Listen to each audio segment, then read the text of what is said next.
Welcome to Wednesday night Bible study. I'm not sure how I started that now. I feel stuck with it. But welcome to Wednesday night Bible study. I was studying with some people and we were going through different things in Luke and discovered that there are a lot of insights and some background information that would be good to know when studying Luke. We are supposed to be reading the book of Luke in the month of December, at least the first 24 days. Now remember, if you miss a day, just read it the next day. Don't panic, the world's not going to end. The reason we are doing this is to prepare our hearts and our minds for the Christmas season. It is to see and to read the entire life of Jesus before Christmas Day. Before Jesus was born to John the Baptist, all the way to Jesus is going to be covered in Luke. All the way through Jesus' earthly life, it's going to be covered in Luke. And that's what we want to do.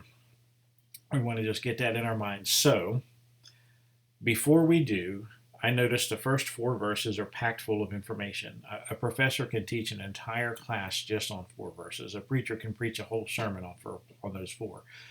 So, let's slow down, get some background about what's going on, and some insights into the book of Luke. We're going to start with some basics. We're going to go back a little bit before Jesus was born. We're going to spend some time on those first 4 verses. Then we're going to jump a little bit deeper into chapter 1, and we're going to go a little bit into chapter 2, just doing some background. The rest of the book, as you're reading this, is just going to unfold the way it does, but there are some differences in the book of Luke that I just wanted to point out.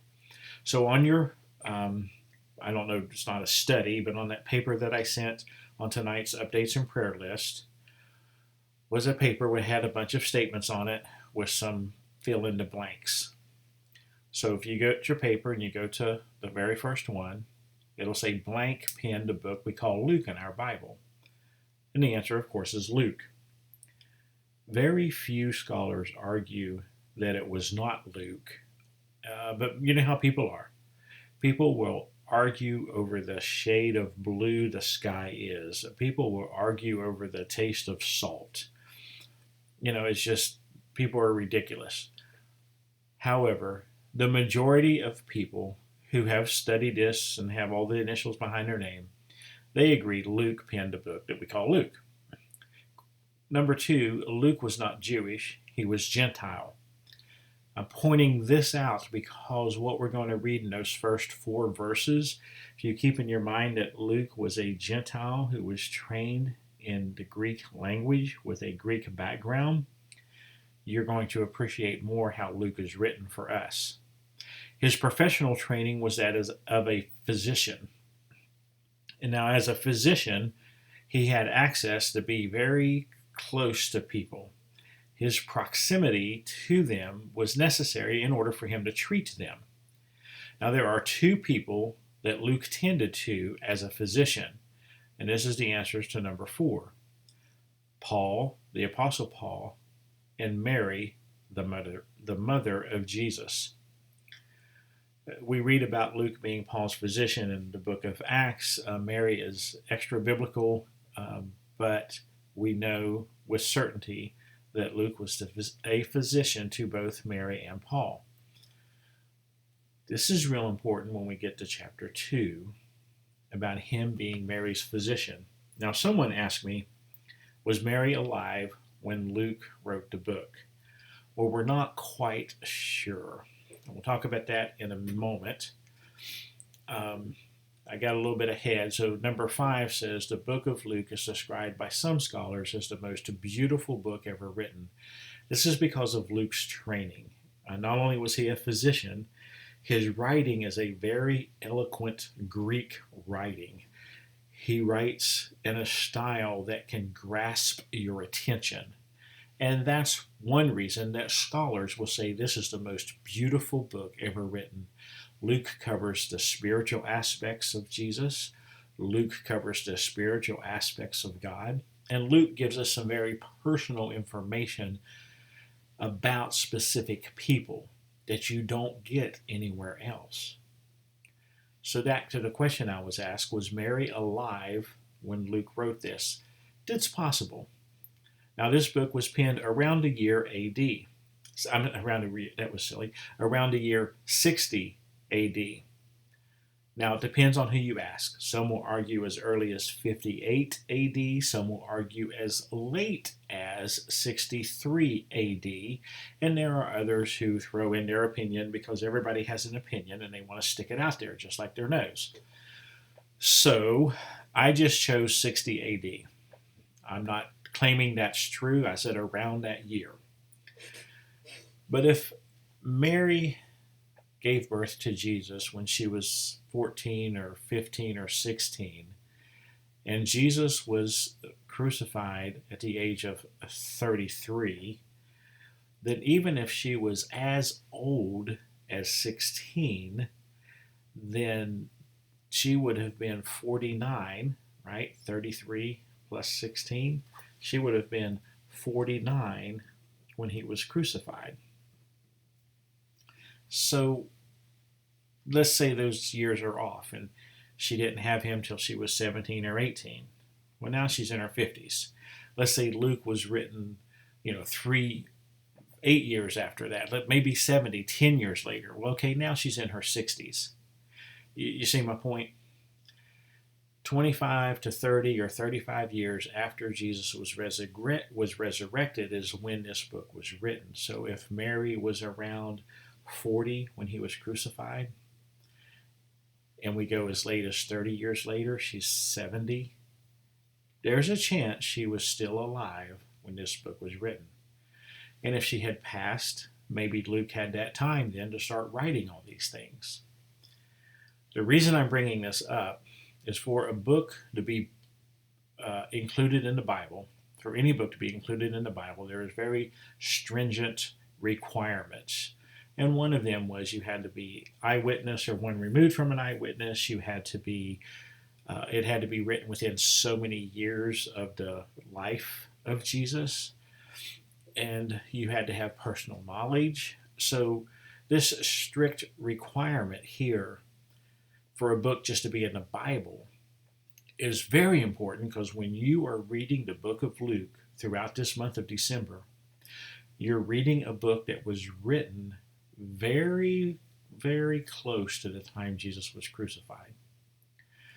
We'll talk a little bit more about why Luke wrote it and who did.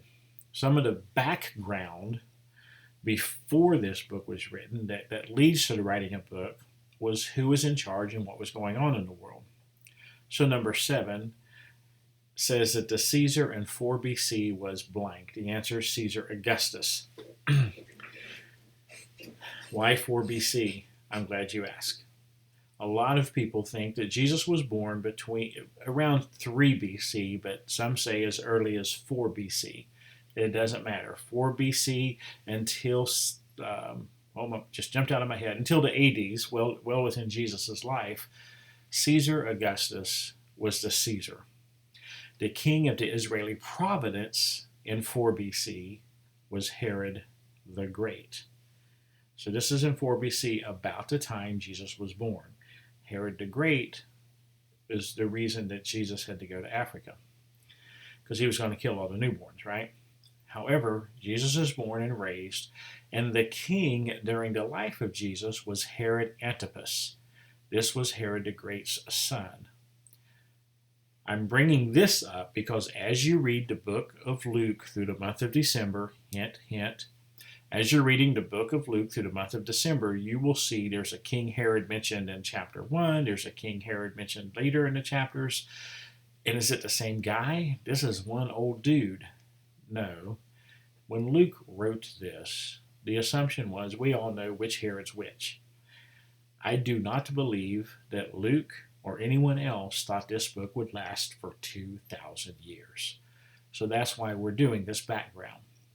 Herod Antipas, the son of Herod the Great, was the king who was ruling when Jesus was during his ministry and his life during this. Okay, 2 separate Herods, one father, one son. Number 9 is where we're starting into the book of Luke now. The opening paragraph is just one sentence written in the Greek language, and it tells us the people concerned with and the reason for writing the book. And you'll find this in verses 1 through 4, this one long sentence. Verse 3 tells us this book was commissioned by all of a sudden my excuse me just a moment, I am so sorry.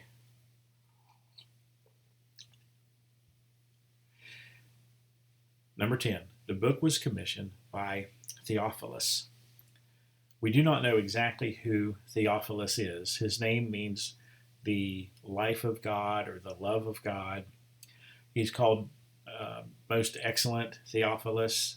This is a title, so some people think he was a Roman official who became a Christian. Some people think he was a Jewish official or a Jewish rabbi who became a Christian. We really don't know. It's not explained who he was. But what we do know was that this book was commissioned by Theophilus to be written. Now, in first century Mediterranean, there were very, very few books. So the fact that someone was taking time to pay someone to write a book about the life of Jesus is pretty significant. So this fella, Theophilus, wanted a written documentation about the life of Jesus, and he was willing to pay for it. It's pretty awesome. Now, why Luke? Why not a scribe? Why not go and pay a Pharisee to write this? A Christian Pharisee, that would give a more honest opinion. Well, I'm glad you asked. I believe God led Theophilus to commission Luke because what we said earlier, Luke was a physician. He was attending to not just Paul, but also Barnabas. He knew and met John, as well as James, as well as the mother of Jesus, Mary. Luke was in close communion with all these people. Luke was very well educated, we know from how he wrote. What a coincidence, not coincidence, that Theophilus would pick a person who wrote well, who was in actual proximity of these people. He actually traveled with the Apostle Paul to stop and just write these things down. Pretty cool. In verse 2, Luke says that he based the facts of his writing on eyewitnesses, and he decided to write all of these facts in a chronological order, or in an orderly account, depending on which version of the Bible you have. And Luke starts from the beginning to capture the entirety of the factual information on Jesus. So, reading from the King James version, verses 2 and 3 says, "Even as they delivered them unto us, which from the beginning were eyewitnesses and ministers of the word, it seemed good to me also, having had perfect understanding of all things from the very first, we write to thee in order, most excellent Theophilus." The ESV says, "Just as those who from the beginning were eyewitnesses and ministers of the word have delivered them to us, it seemed good to me also, having followed all things closely for some time past, to write an orderly account to you, most excellent Theophilus." So, what we have in these two verses, eyewitnesses, chronological order, from the beginning. Remember when I said Luke was a Gentile? He was trained in the Greek philosophy and the Greek language and the Greek paradigm. So he wrote this in a Greek manner. He wants to start from the beginning. He wants to write it in chronological order, and he wants to base everything on eyewitnesses. He also says in verse 3 in the NASB, he says he investigated carefully all the facts before writing.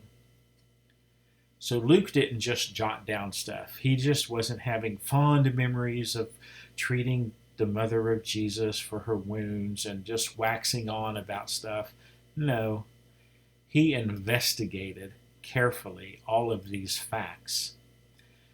Now, why did he even want to put all this together other than he was being paid for it? Well, I'm glad you asked. Number 15, the reason for writing is to provide certainty concerning the things taught of Jesus. So you see,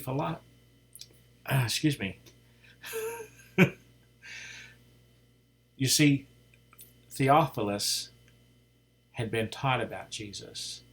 And apparently what he wanted from Luke was a true account.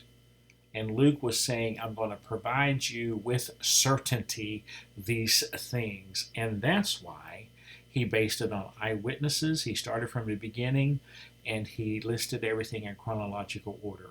He was giving what we call an apologetic book, a book able to make an argument, an apologetic book that you could argue and say, these people said this at this time, this is what happened. Verse 4 in the NASB says the reason is to provide the exact truth about the things being taught. This book you're reading this month has been examined by scholars. This book you're reading this month has been examined by liberal scholars who hate the Bible, and they all have to admit this Bible is written chronologically in an orderly fashion that makes sense, and it is based on eyewitnesses and matches everything history says. It's pretty cool. Number 16 in your questionnaire. It can be said that the book of Luke is thorough, it is accurate, and orderly. That is a compliment, especially from those who hate God. This book that you're reading is thorough, accurate, and orderly. Number 17 is blank was a priest from the division. So this is Zechariah. Zechariah was a priest from the division of Abia, or Abijah, depending on your version. And this describes his order of service and confirms his Levitical lineage. In Luke chapter 1, verses 8 and 9, it makes reference to this. But you have to go to 1 Chronicles chapter 24 to see what is going on. Who's this Abijah or Abia? The short version, the short answer is this. Excuse me. The short answer is this. When you go to 1 Chronicles 24, there's a division of the priest within different groups based on who their father was, and they take turns serving in the temple on a 1 week, 51 week off, 1 week service, 51 weeks off. Routine, what's the word? I guess routine. Rotation, that's the word I'm looking for. So it just so happened that Zechariah was on duty when we read about him in the book of Luke. He is, we would call Aaronic or Levitical lineage.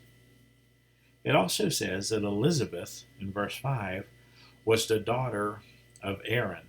Now you'll read about so-and-so was the son of Aaron or the son of Moses or the son of whatever. It takes time to say Elizabeth was the daughter of Aaron. What's this mean? I'm glad you asked. Zechariah, who was from Aaronic lineage, married Elizabeth, who was also from Aaronic lineage. These two people have been absolutely saturated with the Word of God. They have grown up around it. They know how the temple works. They know how the God's Word works. They're very familiar. These two people were very knowledgeable about what's going on. Let's do a quick flashback to what I was taught to y'all about in Hebrews. I am so sorry. When we were studying Hebrews, I showed you this diagram. I'm not going to bore you with going over it again, but I showed you this diagram, and the purpose of this was just to give you an outline of how the tabernacle was set up. So with that in mind, when we look at this, here's Zechariah going into the temple so that he can burn incense on the altar. You read about this yesterday when you read Luke chapter 1. But back to this, you have this area here is the outer courtyard in the tabernacle, and then this was the tent that contained all of the service for worshiping God. This was called the holy place, and this was the Holy of Holies. This veil separated the holy place from the Holy of Holies. This protected the priest. If you weren't perfectly clean, if you had not confessed all your sins, and you got too close to this veil, there's a crack in this veil, the Shekinah glory of God would kill you.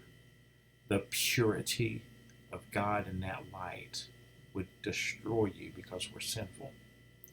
So that's what you're protected from, the Shekinah glory of light. That's because this is where God's presence was. Remember, this is the Ark of the Covenant, and God's presence would come down and sit on the mercy seat of the Ark of the Covenant. Don't tell anybody. But the Ark of the Covenant was not there when Zechariah went into it. Remember, the nasty Babylons had taken it away. Now, this is Herod's temple, very grand building, 40 years to construct, very, very ornate. And this is where Zechariah was that you're reading about in the book of Luke. So now this very ornate, well-designed thing, this is what we're talking about. And what's going on is Zechariah is going to enter this place here called the holy place. He's entering here to burn the incense. So there he is going in. He's going to this altar right here so he can burn the incense. Now back to Elizabeth and Zechariah. They were both blameless before the Lord. So they knew the law and they followed it. So some of us know the right thing to do, but we choose not to. They knew the right thing to do, but they chose to do it. Now, a priest was allowed to offer incense once in his life. Number 20, a priest was allowed to offer incense one time.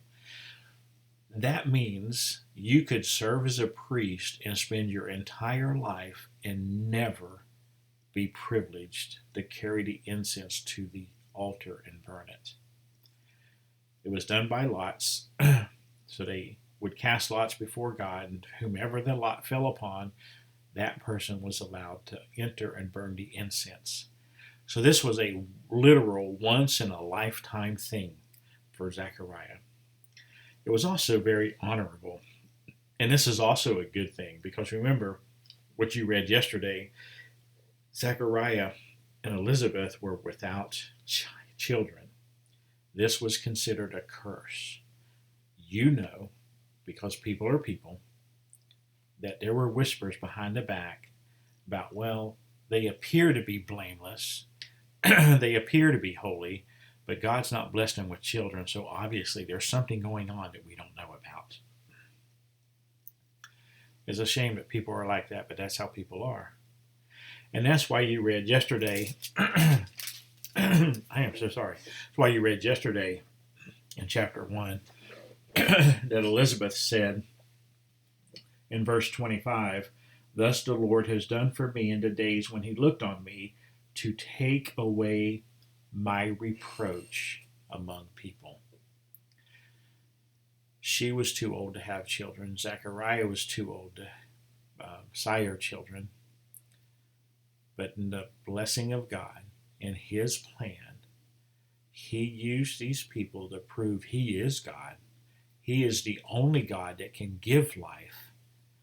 He allowed Elizabeth to become pregnant by Zechariah for his glory. Now, I jumped ahead a little bit, but I wanted to point out the fact that Elizabeth knew people were talking about her. There was a reproach. There was, They just thought she's not as holy as she thinks she is, when she was. And God blessed her in her old age. So number 21 says the name of the angel that appeared to Zechariah and Mary was named Gabriel. He appears to Zechariah before verse 19, but in verse 19 when he identifies himself, and in verse 26 he identifies himself as Gabriel to Mary. So imagine now, you're going into the temple, to burn incense on the altar, and suddenly there's a glowing person. And he's there, and he says what they always say, do not be afraid. Well, he had to say that because obviously Zacharias was afraid. Zacharias in some translations, to defend myself. What he said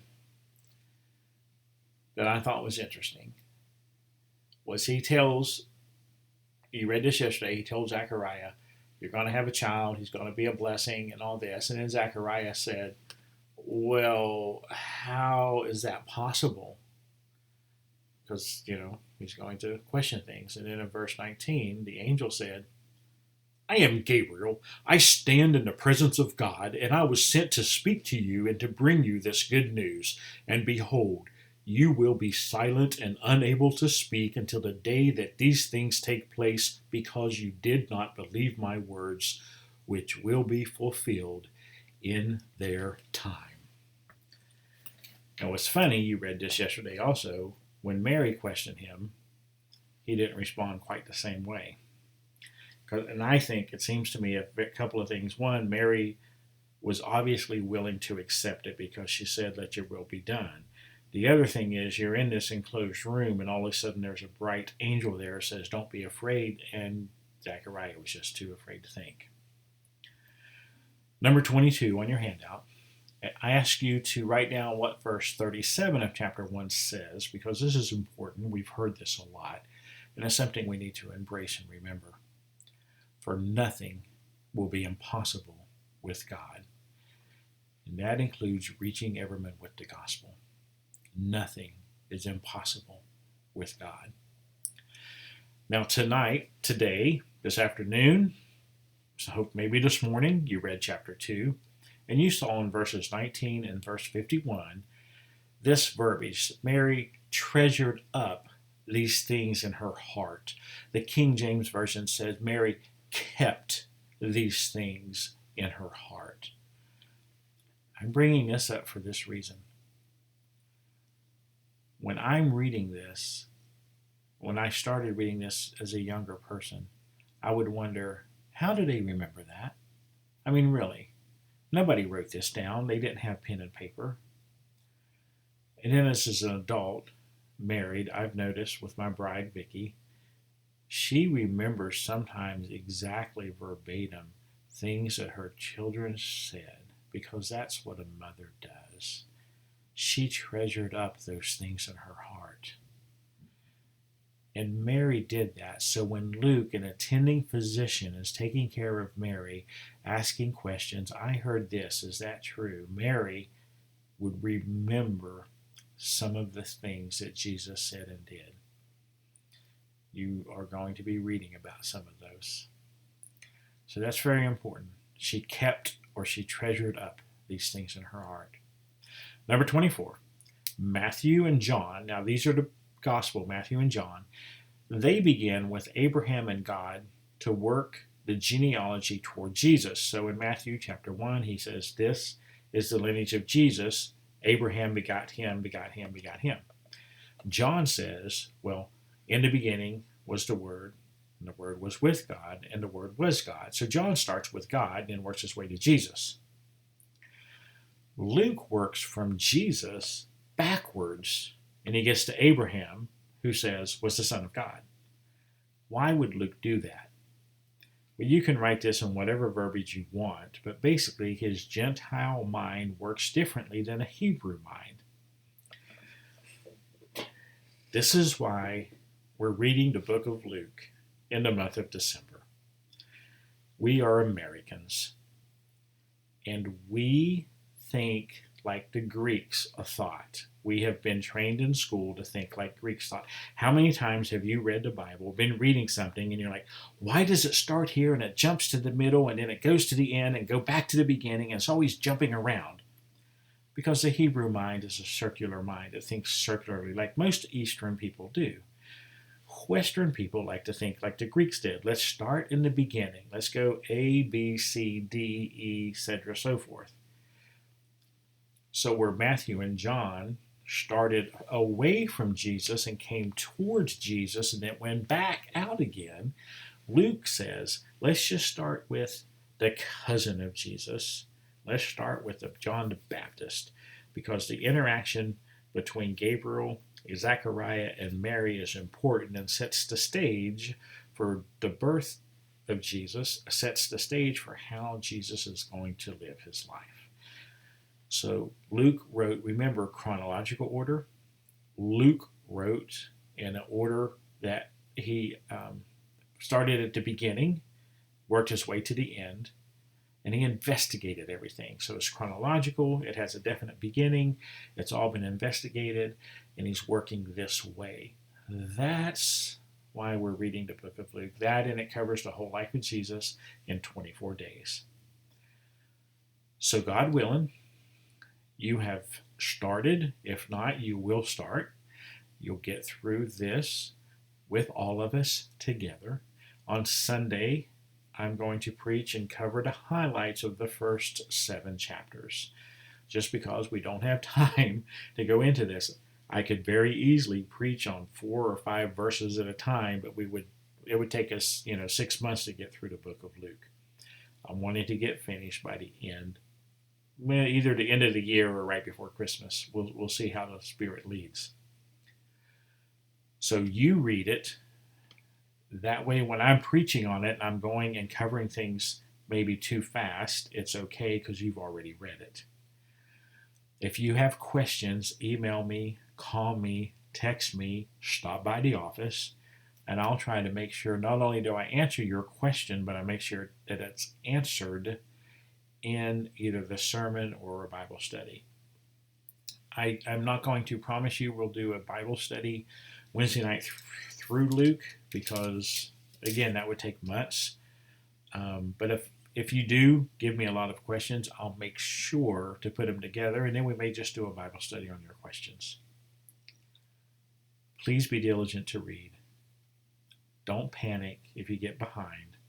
Just read 2 chapters in a day if you have to. Just do it so that your heart and your mind is right. You're focused on Jesus, and we will be in the right frame of mind when we get to the Christmas day time. I'm trying to not say Christmas season. Thank you for being patient. Thank you for listening. May God bless you. May God keep you safe. May your life reflect Him and honor Him in all that we do.